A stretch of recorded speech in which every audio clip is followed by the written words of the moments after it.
Welcome back. So we start off with politics this morning. The big story coming through from Delta State in the last 2 days, following the decision of the state governor to move government to defect to the All Progressives Congress, and that has got it sent shockwaves around the polity, particularly because Delta State has been traditionally a PDP state, I believe, since 1999. So what are the implications of this for the main opposition party?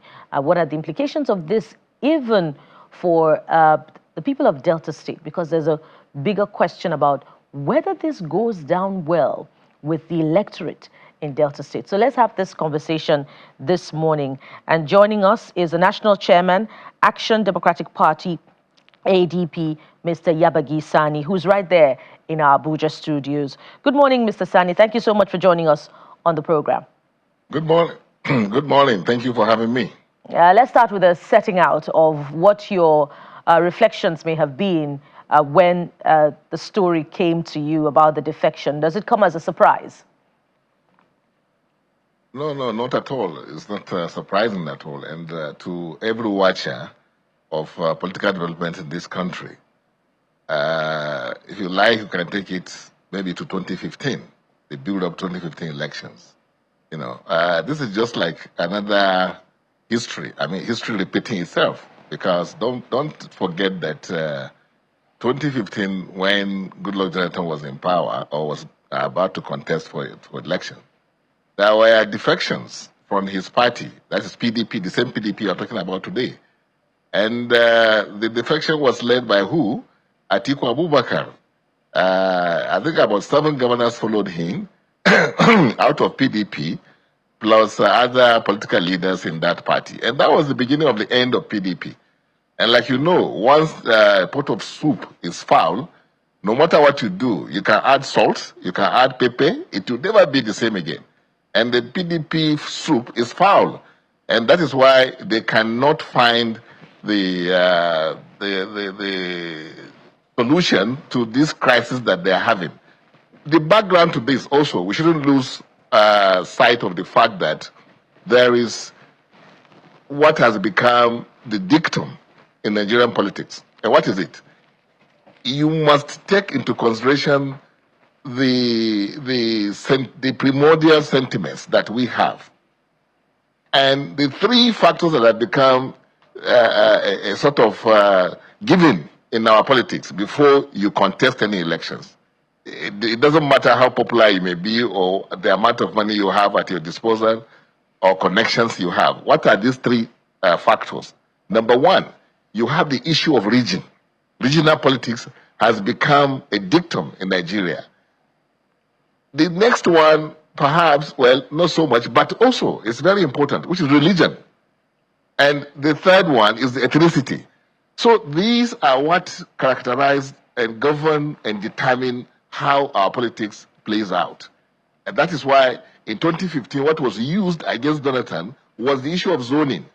And even though Jonathan had what you can call the power of incumbency, meaning that he could pull those institutions to his side and still, declare himself the winner, as we have seen in some cases, in this country. So the point I'm trying to make is that Delta is not something that is surprising to anybody who has been following development of politics in this country. But what surprises one is that the same actors, the same people that have put Nigeria in this rigmarole, and vicious cycle, are the ones that always appear to want to lead, the country. For instance, you've been hearing of some kind of gathering, they call coalition or whatever, led by the same person that brought PDP to its knees, which is Atiku Abubakar.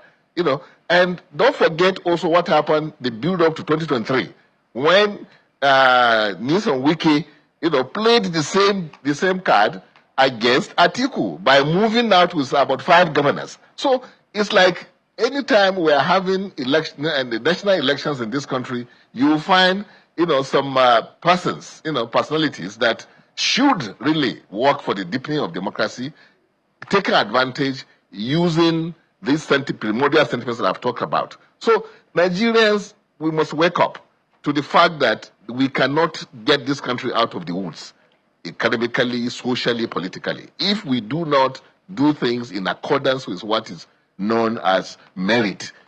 And I don't know. I hope we are not late in the day, because build up to 2027, it will be a hard nut to crack if you think anybody from any other region other than the Southwest, other than the South as a bloc, and in this case now, other than the man sitting on the saddle, which is Bola Ahmed Tinubu, our present president, it will be difficult. It's a hard nut to crack. So I don't know how much more we want to take Nigerians for a ride by knocking our heads against each other, it's my turn. How can it be your turn? It's not your turn. So we must give Nigeria what Nigeria deserves, meaning give our best 11, always to Nigeria.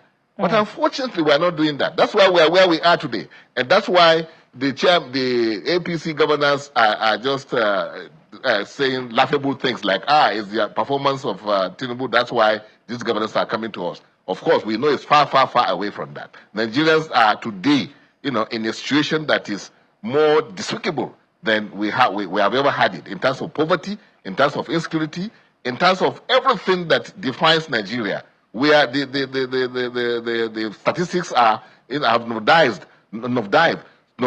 So how can you come out and say that it's because of the performance of this government that these governors are leaving? No, they are leaving for these reasons I've mentioned and for their own personal gains. So Nigerians, we need to wake up. Mr. Yabagi.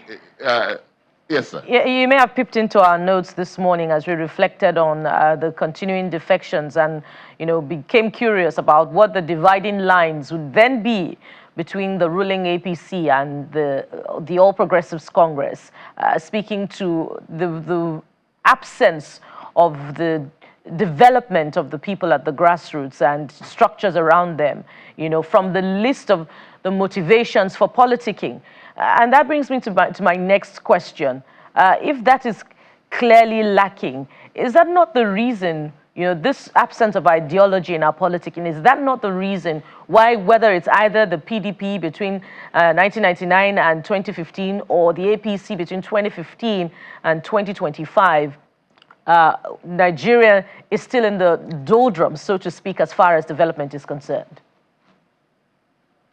Yes, very much so, because our laws are not respected.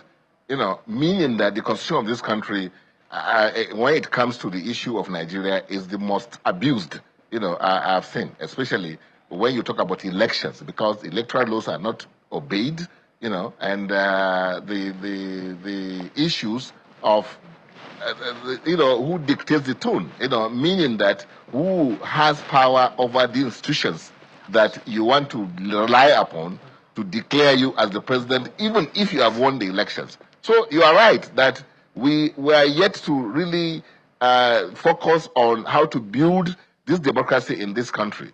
And it's sad that when a person like Bola Ahmed Tinubu, the president, is in the saddle, that nothing has changed. In fact, the things are even getting worse, than they were before. As far as democracy is concerned, I'm talking about deliverables of democracy, that people should be experiencing. What we're experiencing is people using these sentiments that I talked about to load it over Nigerians, and then not talking about development, that how much have we developed this country. Look at our GDP. Look at the poverty, issue in Nigeria. Nigerians are so devastated when you look at the issue of governance, because you can't separate governance from economy. It is, of course, there's that strong nexus between the economy and politics. So this is why it's sad, with all the resources we have in this country, with everything that we have, unfortunately, we can't get the issue of the politics right. And if you can't get it right under democracy, it's unfortunate. So this is why I'm putting it directly to Mr. President, that is Bola Ahmed Tinubu, who has done a lot, in the past to build democracy, to now please take a second look at what is happening. I know he is interested in 2027, so what matters to him today is 2027. And Abukola, that's what you said. Politicians are only concerned about how do I win at all costs. It doesn't matter what you use. You can maim, you can kill, you can run away with the ballot boxes. Once you go to court, it's the same thing. The court expects you will be declared the winner. So the issue is that we should stop this issue of the end justify the means in the political aspect of Nigeria. So these are the things that Nigerians must wake up to. Mr. Sanni. It's for it. Yes. Yes, great point you raised. And I want to probe even further. And my focus and the questions I would like you to respond to is basically, let's look at the state of the opposition. People have said that we're saying that the president is preparing for 2027. Some are even saying he's preparing for 2031 or who will succeed him. That's how long-term he thinks from his history at the end of the day. And then we cannot say maybe there were no intimidations or using institution of states as people have alleged. Those are allegations. But if you look at the number of people, the number of people that have defected in the since 2023, how many of them were intimidated in that sense? So let's look at the state of opposition political party and begin to find solution, because that's where all of us are concerned in terms of having a viable opposition. Let's use the PDP, for instance. Yeah. What will happen? Although it has all the right to contest as many times as possible, he's been trying to be president since 1993, Atiku Abubakar. In your view, what will happen if Atiku Abubakar stands up today and declares and says, I will not run in 2027? What do you think will happen? Well, I think it's too late in the day, because the fact of the matter, it doesn't depend on Atiku. Atiku can decide to run or not to run. That does not move the needle as far as what you're talking about is concerned. The issue is that we have primordial sentiments. Atiku can run or not run. These sentiments, these issues are the ones that will define or determine who becomes the next president of this country. What are they? Power of incumbency. What are they? Regional politics. What are they? Ethnicity. This is what will decide, if Atiku Abubakar is from the south today and he wants to run, I would say, well, it will be up to him to say yes or no, having accumulated the kind of accolades that he has in terms of politics, having networks all over the place. But it doesn't depend on the networks. It doesn't matter how rich you are.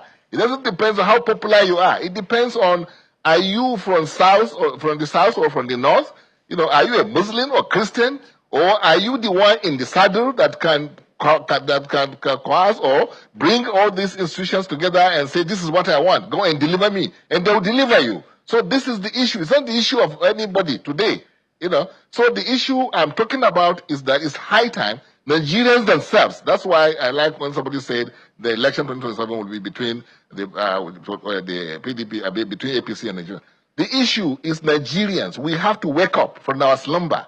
We must take this country into the destiny of this country into our hands. If we define it along the ethnicity lines and all the other things I've talked about, then so be it. The opposition parties can do little, because even the laws are not obeyed, like I said. The money is not even with the politicians, the opposition.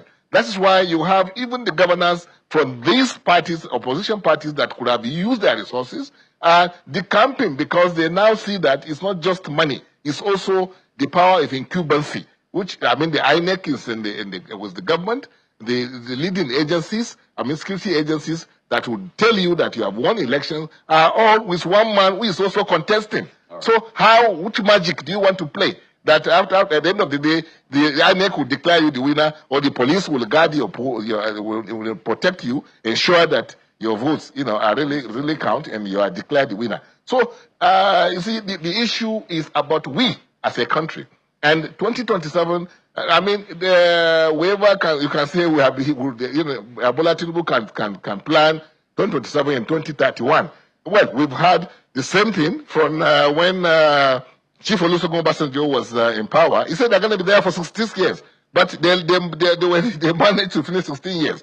So I can tell you and write it down that APC after 2027 will not be there. because at that point in time, people will be looking in a different directions, and they'll be looking at different personalities at that point in time.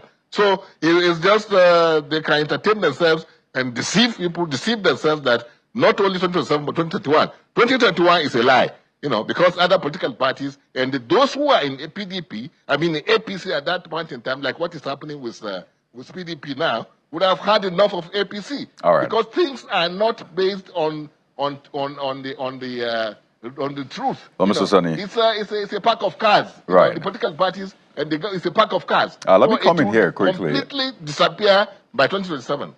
So you think that the APC 2027. will not win in 2027? Just to be clear, is that what you think? Well, they win or they don't win, if you look at the situation that we have today, they will be declared the winner. Because see. look at, who is going to No, fight I just wanted to Your be clear. governors in the I understand that, in the Mr. Sanni. opposition I just are wanted to be already clear leaving. on that point you made, pardon me. But my real question is this. I'm quite interested It's sad. in the point you made about our best 11. I think you made that point earlier on about Nigeria ensuring that the people in power are their very best. And I find democracy quite interesting sometimes, because it says government of the people, right? You will still find a lot of people queuing behind the APC, supporting President Bola Tinubu 120%, in spite of what has been described as the performance of his government, which for a lot of people has been below par, or at least below their expectation based on what they were promised. In spite of that, Mr. Sanni, you still have people supporting him, saying that he's the best thing, his government is the best thing since sliced bread. Yes, you have people opposing. So how do we find this best 11 when you still realize that a lot of people think that he's part of the best 11 or he has brought the best 11? What does the best 11 look like? And how do we find this best 11 in that sense?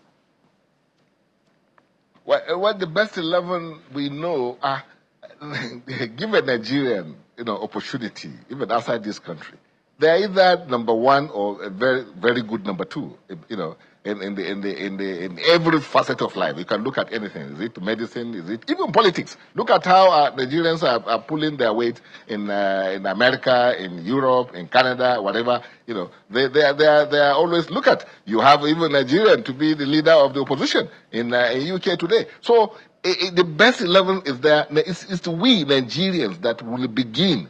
As you in particular yourself, myself, and others, should now begin to ask ourselves the question: is this how we will allow this country to be run? Look at what is happening around us, Kenya and other countries like that. They are able to take the destiny into their hands. Well, you may say it's not, they haven't gotten it right yet, but at least they're on their way to getting it right. So the best 11 can come amongst us. The issue is that we have to get ourselves out of this primordial sentiment. How we do it, believe you me, it's we Nigerians that can do it. Or let me rephrase, Mr. Sanni. And people queuing behind him, right. You have heard of what they call stomach infrastructure.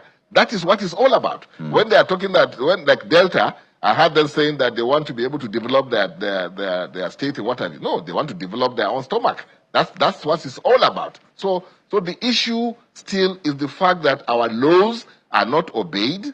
The resources is in the hands of those in power, and the courts are not even helping matters. They have been compromised, and these are the issues. And the citizens can only depend on your constitution and those that Mr. are Sanni, charged. please let me rephrase the question because of time. Pardon me. As it is today, for you, is there any politician that you think is better than the president, has better clout, is able to pull the nation together, is able to deliver better than President Bola Tinubu today? Is there any politician that comes to mind for you, Mr. Yabagi Sanni? I'm a politician. I'm also, also a Nigerian. And of course, I can do much, much better than what Bola Ahmed Tinubu is doing. And there are so many of us like that you can find them in industries, you can find them in social, aspect of life. You can find them everywhere. Nigerians, like I said, we are in terms of human capital, we are not short of people that can do what you are saying. Speaking of which, but the system does not allow the best to come up, in the manner that we should come up. That's the issue we're talking about. And the system depends on Nigerians. Nigerians should wake up and then resist this, go against this system. I'm not saying burn down anybody or go and do anything that will bring us backward. No, people have done it in other countries. It's us that should wake up. Unfortunately, you don't have a National Assembly that can even begin this fight. That's where it should have started from. Speaking of which, Mr. Yabagi, you may have peeped into my note for the next question. So are you going to run for president again in 2027 on the platform of your party, the Action Democratic Party, or will you be supporting the coalition, by extension, Alhaji Atiku Abubakar, if he decides to contest? The coalition is a ruse, so I don't believe in it. So will you be running for president again in 2027? When the time comes, I'll let you know. Which candidate would you be supporting? From my party, you not run? Yes. Should you not run, would you be supporting any candidate? Oh, I'll get the best, like Kayode was asking me. We'll get you the best. You can be sure of that. All right. We must thank you very much for your time and your insights on the program today. We've been talking with the National Chairman of the Action Democratic Party, ADP, Mr. Yabagi Sanni. Thank you so much for your time. Thank you, Bukala. Thank you for having me.